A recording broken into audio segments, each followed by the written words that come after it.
C'est François, aujourd'hui on se retrouve sur Road Story pour parler de Steve McQueen et de Bruce Lee.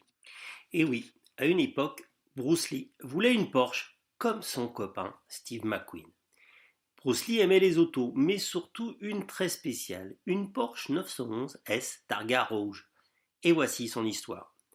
Bruce Lee était un maître des arts martiaux, acteur, scénariste, réalisateur, mais aussi, on le sait moins, philosophe. Il a laissé sa marque sur Hollywood, devenant une légende dans l'industrie cinématographique et changeant la façon dont les Asiatiques étaient présentés dans les films. Sa première apparition à la télévision s'est faite dans la série The Green Hornet en 1966. Il y joue Kato, le fidèle chauffeur et assistant du Green Hornet. Il est alors déjà au volant d'une auto qui n'est pas celle de tout le monde. Bruce trouvait, comme beaucoup de personnes, que la voiture était un outil de liberté, surtout si l'on était assis au volant d'un beau modèle performant. Le fait qu'il soit né à San Francisco, en Californie, explique aussi sans doute cette affinité avec ce que la plupart des Américains aiment, les belles autos découvrables et performantes. Son premier grand rôle donc à la télévision l'a placé au volant de l'une des voitures les plus cool d'Hollywood, The Black Beauty, du Green Hornet. Avec l'argent qu'il a gagné lors de son engagement dans cette série, il s'est acheté une Chevrolet Nova, neuve, mais c'était juste un peu un déplaçoir. Puis, en étant payé 400 $ par épisode, il a pu économiser, déménager dans une maison agréable pour lui et sa famille et envisager d'acheter une voiture plus sympa. À l'époque, il n'était pas clairement fan de la Nova. Il ne la nettoyait pas, ne l'entretenait pas. Bref, Bruce voulait avoir une voiture de sport. Bruce Lee, devenu une star de cinéma, faisait de nombreuses rencontres et avait de nouveaux amis. Il fit ainsi la rencontre du légendaire gourou de la coiffure, Jay Sebring, de Sebring International. Sebring a révolutionné la façon dont les cheveux des hommes étaient coupés dans les années 60 et il était grassement payé pour cela. À l'époque où la plupart des coupes de cheveux ne coûtaient que 1 à 2 $, Jay facturait 50 $. Il était le coiffeur incontournable du gratin d'Hollywood, comme Frank Sinatra ou Sammy Davis Jr. Jay et Bruce se sont rencontrés aux championnats internationaux de karaté de Long Beach en 1964. Devenus amis, Jay fut à l'origine de la participation de Bruce à la série qui l'a fait découvrir. C'est en fait lui qui a présenté Bruce au producteur du Green Hornet. Jay connaissait l'amour de Bruce pour les autos sportives et il lui prêtait sa Shelby Cobra pour aller se balader dans les collines derrière Los Angeles.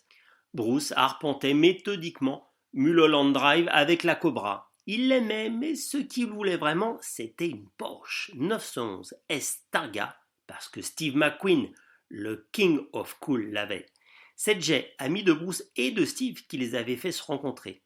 Entre la fin de The Green Hornet en 67 et le film The Big Boss en 71, Bruce passait beaucoup de temps dans son école The Jung Fan Gung Fu Institute. Et vous allez comprendre pourquoi. McQueen était déjà à l'époque un acteur célèbre et quelqu'un que Lee admirait. Lee a enseigné à McQueen, ainsi qu'à d'autres acteurs, l'art martial, le Jeet Kune Do, autrement dit The Way of Intercepting Fist, de sa création qu'il enseignait dans son école de Los Angeles. C'est à l'occasion de ces cours que Lee et Steve sont devenus progressivement amis. Pat Johnson, lui aussi élève de Bruce dans The Jun Fan Gung Fu Institute, raconte dans ses mémoires l'affection que Bruce avait pour les autos. Bruce voulait par-dessus tout avoir une Porsche. Il y était l'instructeur en chef de l'école de karaté Sherman Oaks que Chuck Norris possédait en partenariat avec Bob Wall. Un jour, Bob Wall, Chuck Norris et Pat Johnson entendent des crissements de pneus à l'extérieur, suivi d'un dérapage se terminant par le bruit d'une jambe cognant contre un trottoir. Dehors, une Porsche est garée en vrac, perpendiculaire au trottoir, et là, Bruce Lee se tient à ses côtés, les mains sur les hanches, fier comme Artaban. Et là, Bruce va inviter successivement ses camarades à aller faire un tour. Chuck, qui n'a quand même pas la réputation d'être un peu heureux, est figé par la peur. Il explique qu'il doit retourner dans son autre école, qu'il a des leçons à donner. Pat, lui, dit que son cours va commencer, qu'il doit aussi y aller. Bob, qu'il a un rendez-vous pour un nouveau client. Et à peu près, au final, de concert, ils disent tous que « Mais vas-y, va faire un tour, profites-en bien ». Et bien sûr, Bruce part. Bruce n'a jamais réalisé que ses trois amis ne voulaient absolument pas l'accompagner dans sa voiture. Mais ça ne l'a pas empêché de repartir montrer sa Porsche à quelqu'un d'autre ce jour-là. Bon, c'est le moment de vous raconter l'histoire de la Porsche rouge. Nous l'avons déjà dit, Steve McQueen a été l'élève de Bruce Lee pendant de nombreuses années. Après que Bruce soit devenu une star de cinéma très célèbre, il n'a plus enseigné. Alors Steve a commencé à s'entraîner avec Chuck Norris. Après le décès de Bruce, Steve a raconté cette histoire. Un jour, de retour d'un tournage à Hong Kong, on a la date exacte, le 26 août 68, Bruce va chez Bob Smith, concessionnaire Volkswagen Porsche d'Hollywood, pour essayer une 911. Rentré chez lui, son premier appel est pour McQueen. Il lui dit « Steve, je dois acheter une Porsche. Je veux avoir une Porsche comme la tienne. » Il faut se rappeler que Steve savait vraiment conduire. Il était presque un pilote de course. Tout du moins, il aurait aimé gagner sa vie en tant que pilote de Grand Prix et il n'était pas mauvais, il faut le dire. Quoi qu'il en soit, Steve dit à Bruce « Bruce, laisse-moi t'emmener faire un tour dans ma Porsche, c'est vraiment une voiture délicate et si tu ne sais pas la maîtriser, tu pourras avoir quelques soucis. » Bruce, tout excité, s'empresse de répondre « D'accord !» Steve est donc parti chercher Bruce et ils sont allés faire un tour sur Mulholland Drive. Mulholland Drive est une route très étroite qui serpente et monte au sommet des montagnes qui entourent la vallée de San Fernando. Si vous ratez un virage, vous allez au fond du ravin 100 mètres plus bas. Bruce était donc assis en passager à côté d'un Steve très concentré. Et voici à peu près ce qui s'est passé, en tout du moins raconté par Steve. Steve se tourne vers Bruce et lui dit « Tu es prêt ?» Bruce, bien sûr, répond « Je suis prêt, allons-y ». Et à ce moment-là, le Steve part pied au plancher et attaque au maximum.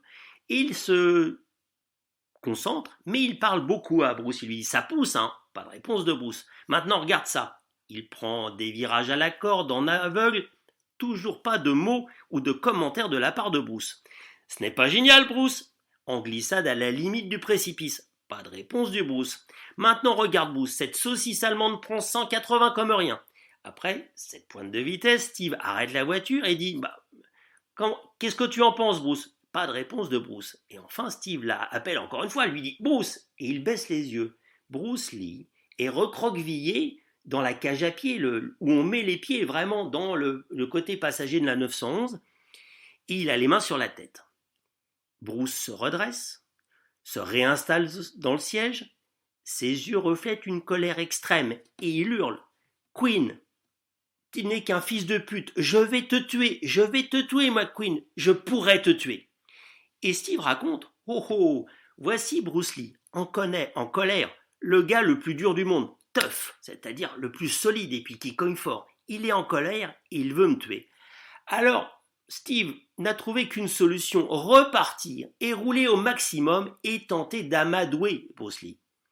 Et il lui dit « Calme-toi » et de l'autre côté, le Bruce lui répond « Steve, ralentis, tu ne me frapperas pas, n'est-ce pas, Bruce ?»« Non, tu ne me toucheras pas, t'inquiète pas. » Non. Et finalement, la dernière phrase de Bruce Lee sera « Je ne conduirai plus jamais avec toi, jamais. » Ce fut tout.